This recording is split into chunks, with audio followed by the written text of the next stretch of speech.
How differently would you live if you truly believed that the gospel applied to your life today? If you believed that death was just a doorway to resurrection and to abundant life forever on a new creation with no sin and no suffering, how differently would you live today? You know, we don't believe as Christians that redemption is something that's just for the hereafter. You know, it's not just for after we die. Redemption is something that happens every day in the life of the believer.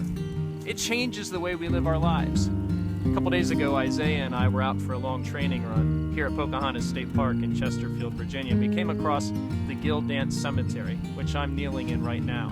It's a simple people that are buried here. Most of the markers are field stones, not expensive markers, but there's a few that were added later. Most of these are from the 19th century. I enjoy cemeteries. When we came up on this cemetery, we didn't run in another direction thinking, oh no, death, decay, run. Instead, we embrace it like anybody who's already died to self. You know, Christians have been crucified with Christ. I no longer live. I've already passed through this. Death has already been conquered for me. I've died to self, and the life I live now, I live in Christ. We're going to put on our resurrection glasses this Sunday, the same way we do every day we enter a cemetery. Or when we look out our backyard and we see the cemetery behind us, all of that reminder of death doesn't faze us as believers. We understand what death is about, what life is about, and where to find it. We're going to put on those resurrection glasses this Sunday. The children will in children's worship and in Sunday school.